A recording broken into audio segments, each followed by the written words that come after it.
UP के लखनऊ से बड़ी खबर। शिक्षक अभ्यर्थियों का 5वें दिन भी प्रदर्शन जारी है। सैकड़ों छात्र यूपी के मंत्री संजय निषाद के घर के बाहर प्रदर्शन कर रहे हैं। हाईकोर्ट का आदेश है, लागू करवाने के लिए छात्रों का प्रोटेस्ट चल रहा है। छात्रों का कहना यह है कि न्याय मिलने तक हमारा प्रदर्शन जारी रहेगा, हम हिलेंगे नहीं। कल ओपी राजभर के घर के बाहर प्रदर्शन हो रहा था, अब संजय निषाद के घर के बाहर प्रदर्शन हो रहा है। हमारे संवाददाता पंकज झा वही मौजूद हैं जहां प्रदर्शन हो रहा है, उनकी रिपोर्ट दिखाते हैं। 69,000 टीचर भर्ती में दलित और पिछड़े समुदाय के जो अभ्यर्थी हैं उनका धरना प्रदर्शन जारी है।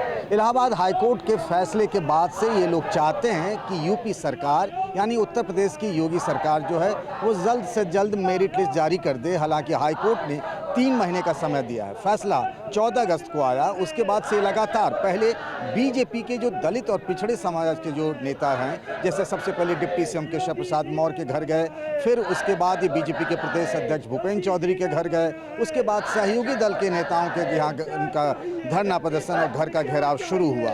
ये गए पहले आशीष पटेल के यहाँ, फिर ओम प्रकाश राजभर, और आज बारी है संजय निषाद, जो कि संजय निषाद पार्टी के अध्यक्ष हैं और यूपी में बीजेपी के सहयोगी दल निषाद पार्टी के अध्यक्ष संजय निषाद के घर पर अभ्यर्थियों का घेराव चल रहा है। और हम बात करते हैं इन्हीं लोगों से जो लगातार प्रदर्शन वगैरह कर रहे हैं। आप लोगों का लगातार प्रदर्शन हो रहा है, आज संजय निषाद के घर आई हैं, डिमांड तो वही है, फिर क्या बात है कि लगातार आप लोग प्रदर्शन कर रही हैं? सर, हमारा डिमांड वही है, हम न्याय की मांग कर रहे हैं, लेकिन हमारा सुन कौन रहा है?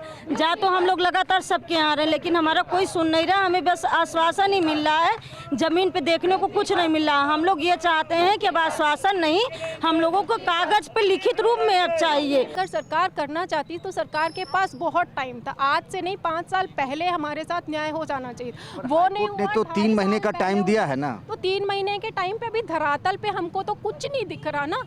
धरातल पे जब तक हमें कुछ दिखेगा नहीं, सरकार की मंशा हमको क्लियर नहीं है, जब तक उनकी मंशा क्लियर नहीं होगी तो हमारे मन में तो संदेह रहेगा, क्योंकि हम दूध के जले हुए हैं।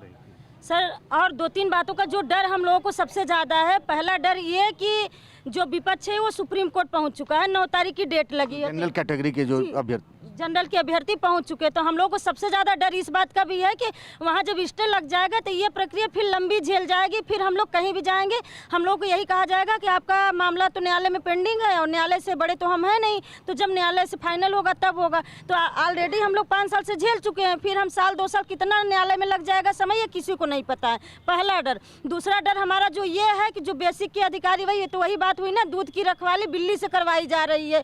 वही अधिकारी अभी भी वहाँ उपलब्ध हैं जिन्होंने ये आरक्षण घोटाला किया था। तो इस बात का डर है कि ये जो नई लिस्ट जारी भी होगी अगर, तो क्या भरोसा है कि पारदर्शी तरीके से लिस्ट जारी होगी? मतलब मामला नीति और नीयत का है। सरकार की जो नीति है, जिसको लेकर इलाहाबाद हाईकोर्ट का फैसला भी आया और एक तरीके से कहा भी गया कि कहीं ना कहीं गड़बड़ी हुई है, तभी तो मेरिट लिस्ट फिर से बनाने को कहा गया। दूसरा मामला नीयत का है। इन अभ्यर्थियों को लगता है कि सरकार की नीयत ठीक नहीं है। 14 अगस्त को फैसला आया, उसके बाद से अभी तक इन अभ्यर्थियों को सरकार की तरफ से कोई ऐसा मुतमईन भरोसा नहीं दिया गया है कि आखिर सरकार इस मामले में क्या कर रही है, लिस्ट कैसे जारी होगी और उसका कोई शेड्यूल इन बच्चों को दिया जाए। इसके बारे में सरकार की तरफ से कुछ कहा नहीं गया है और इसीलिए विरोध और प्रदर्शन का सिलसिला लगातार यहाँ जारी है। कैमरामैन सुभाष के साथ पंकज झा, TV9 भारतवर्ष।